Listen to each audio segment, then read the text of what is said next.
आज की इस वीडियो में क्लास 11th में जितने भी बच्चे हैं उन सभी बच्चों के लिए वीडियो बना लिया। आज हम सेक्शन सी कवर करने जा रहे हैं जो आपका डीओई की तरफ से असेंबली पर रिलीज किया गया है फिजिक्स का। तो इस वीडियो को स्टार्ट करते हैं। इससे पहले जितने भी बच्चों ने सेक्शन ए और सेक्शन बी वाली वीडियो नहीं देखी है वो एक बार डिस्क्रिप्शन चेक कर लेना, आपको वहां पर से प्लेलिस्ट का लिंक मिल जाएगा, आप वहां पर से विजिट करके सारी की सारी वीडियोस देख सकते हैं। और बाकी इस वीडियो की तरफ बढ़ते हैं।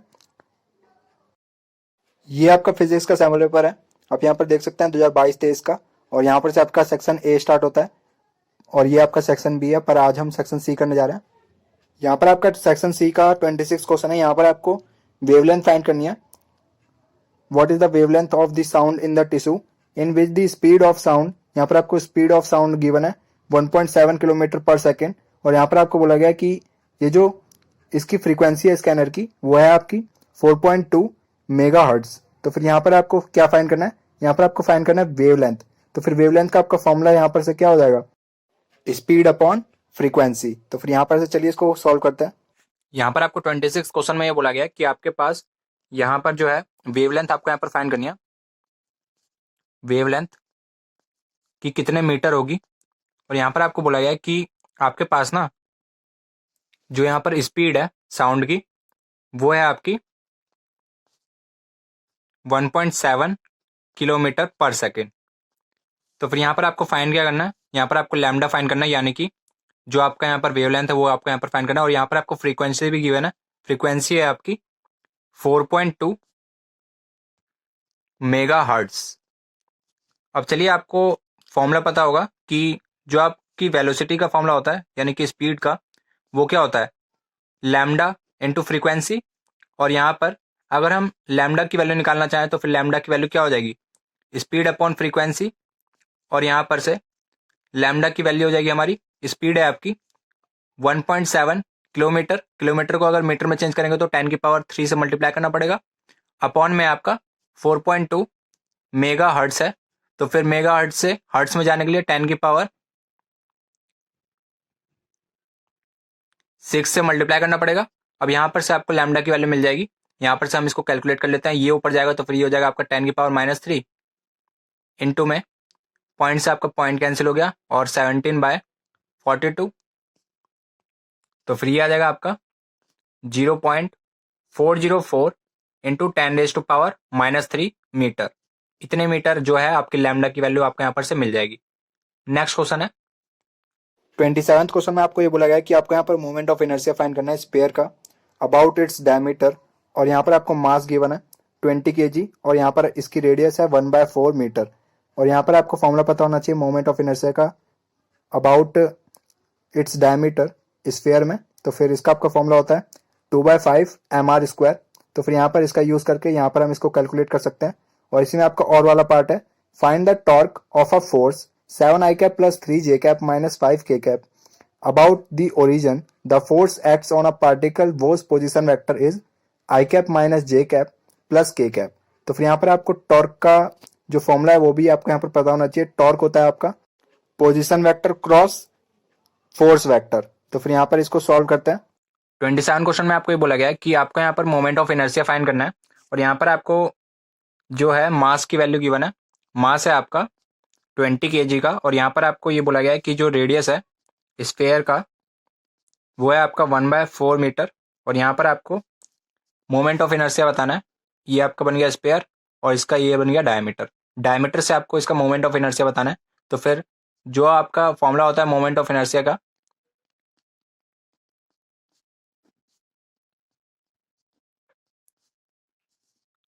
वो होता है आपका ये स्फेयर की केस में 2/5 mr²।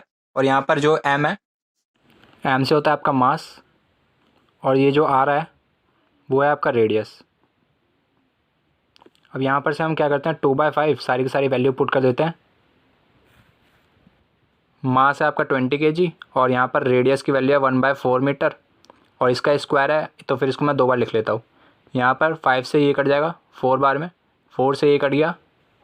अब यहाँ पर से 2/4 बच गया, ये हो जाएगा 1/2 यानी कि 0.5 kg मीटर स्क्वायर। ये होगी इसकी वैल्यू। नेक्स्ट क्वेश्चन तरफ बढ़ते हैं। इसी में आपका और वाला पार्ट है। यहाँ पर आपको बोला गया है कि आपको है ना यहाँ पर टॉर्क फाइंड करना है। आपको यहाँ पर टॉर्क फाइंड करना है कि यहाँ पर आपका टॉर्क क्या होगा, और यहाँ पर आपको फोर्स गिवन है। फोर्स है आपका 7 आई कैप प्लस 3 जे कैप माइनस 5 के कैप, और यहाँ पर आपको पोजीशन वेक्टर गिवन है। पोजीशन ये है आपका आई कैप माइनस जे कैप और प्लस के कैप। अब यहाँ पर से आपको क्या फाइंड करना है, टॉर्क। तो फिर टॉर्क का आपका फॉर्मूला क्या होता है, आर क्रॉस एफ वेक्टर। तो फिर यहाँ पर इन दोनों का क्रॉस प्रोडक्ट करेंगे तो फिर ये हो जाएगा आपका आई कैप माइनस जे कैप प्लस के कैप। इसका आपको क्रॉस प्रोडक्ट करना है एफ वेक्टर के साथ, यानी कि 7 आई कैप प्लस 3 जे कैप माइनस 5 के कैप। यहाँ पर से इसका जब आप क्रॉस प्रोडक्ट करेंगे तो फिर ये आ जाएगा आपका 5 माइनस 3 आई कैप माइनस जे कैप माइनस 5 माइनस 7 और प्लस में के कैप 3 प्लस 7। अगर आपको क्रॉस प्रोडक्ट आता है तो फिर आप यहाँ पर से सॉल्व भी कर सकते हैं, और बाकी इन दोनों को माइनस करने पे आएगा 2 आई कैप और माइनस का माइनस माइनस आपका हो जाएगा प्लस 12 जे कैप प्लस में 10 के कैप। तो फिर ये हो जाएगा आपका इसका आंसर। नेक्स्ट क्वेश्चन तरफ बढ़ते हैं। यहाँ पर आपको 28 क्वेश्चन में ये बोला गया है कि आपको यहाँ पर कुछ एग्जांपल्स गिवन है वेव मोशन के। तो फिर यहाँ पर आपको सेलेक्ट करना है कि यहाँ पर ट्रांसवर्स वेव होगा, लॉन्गिट्यूडनल वेव होगा, या फिर इन दोनों का कॉम्बिनेशन होगा। तो फिर चलिए इसको सॉल्व करते हैं। यहाँ पर आपको 28 क्वेश्चन में कुछ एग्जांपल्स गिवन है वेव मोशंस के। तो फिर यहाँ पर आपको सेलेक्ट करना है कि कौन से टाइप के कौन से एग्जांपल्स हैं। तो फिर यहाँ पर ए पार्ट में आपको बोला गया है कि आपका यहाँ पर एक स्प्रिंग है जिसको उसके लेंथ के अलोंग जो है उसको डिस्प्लेस कर दिया जाता है, और यहाँ पर आपको बताना है कि कौन सा टाइप है। तो फिर यहाँ पर जो इसका टाइप होगा वो होगा लॉन्गिट्यूडनल वेव। और जो इसमें आपका दूसरा पार्ट है उसमें जो आपका करेक्ट आंसर होगा वो होगा आपका ट्रांसवर्स वेव।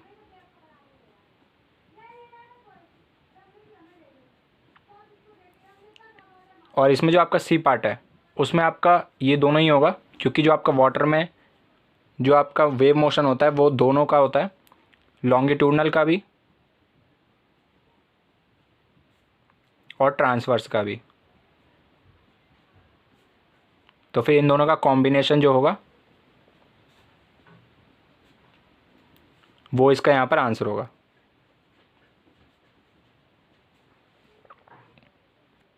ट्वेंटी 29 क्वेश्चन में आपको ये बोला गया कि इनमें से कौन सा जो है वो आपका आइडियल गैस को फॉलो करता है। तो फिर यहाँ पर मैं आपको बताना चाहता हूँ, यहाँ पर आपको बोला गया कि टेम्परेचर जो है वो आपका कांस्टेंट है, टेम्परेचर रिमेन्स कांस्टेंट।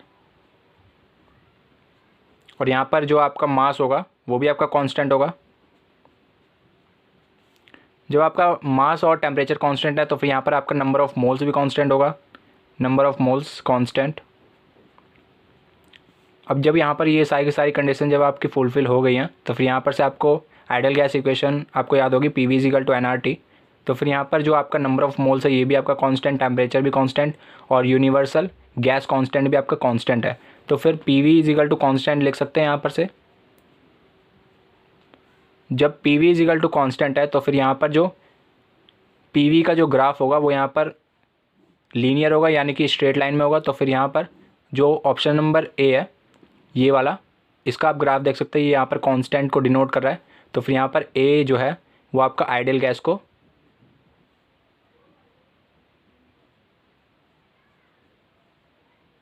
फॉलो कर रहा है, और यहाँ पर ये सारे के सारे जो आइडियल गैस लॉज हैं उनको भी फॉलो कर रहा है।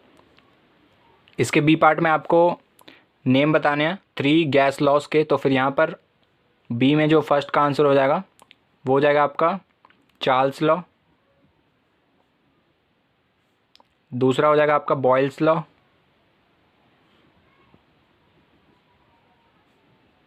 और इसी में आपका तीसरा हो जाएगा गे-लुसेक लॉ।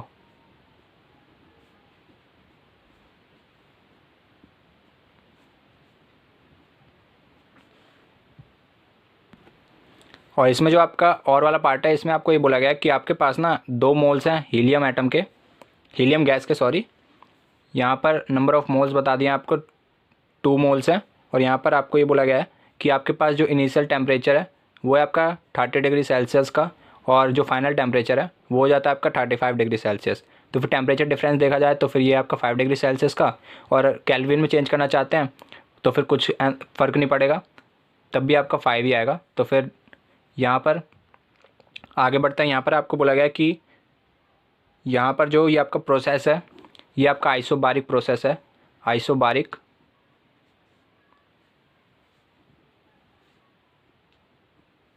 तो फिर यहाँ पर से आपको यहाँ पर हीट एनर्जी फाइंड करनी है, जो आपकी क्यू की वैल्यू होगी वो आपको यहाँ पर फाइंड करनी है। इसका फॉर्मूला होता है n c p delta t, और यहाँ पर से जो सी पी ओ है वो यहाँ पर आइसोबारिक प्रोसेस को डिनोट कर रहा है। तो फिर यहाँ पर से Q is equal to number of moles हैं आपके 2, और यहाँ पर सी पी की वैल्यू क्या होगी, ये आपकी मोनोएटॉमिक गैस है।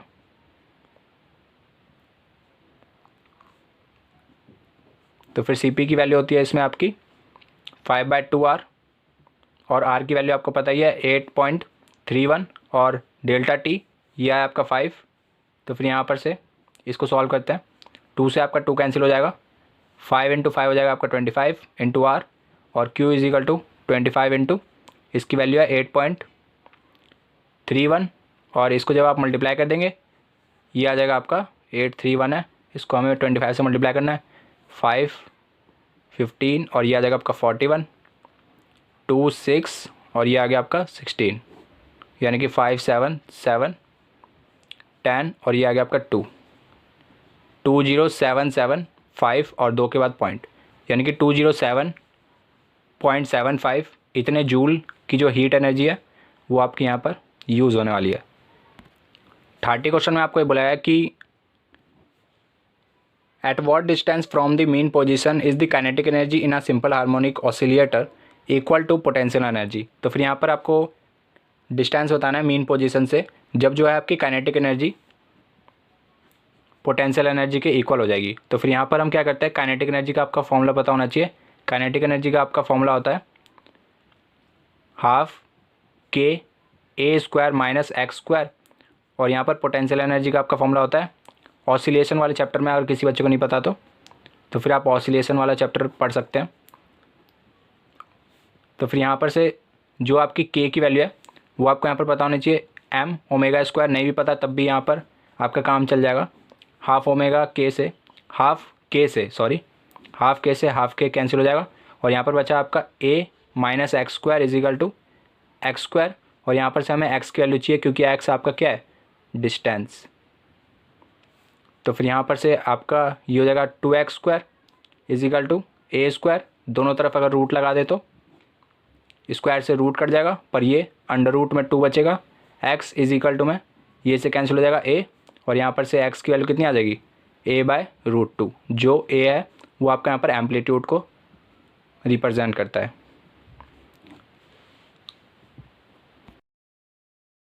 तो फिर ये था आपका सेक्शन सी का सॉल्यूशन। बाकी सेक्शन डी के सॉल्यूशन के लिए आप अपना कमेंट ड्रॉप कर सकते हैं। अगर आपको वीडियो पसंद आई हो तो फिर वीडियो को लाइक कर देना, और चैनल पर नए तो सब्सक्राइब कर देना। चलिए मिलते हैं आपसे नेक्स्ट वीडियो में, तब तक के लिए जय हिंद, जय भारत।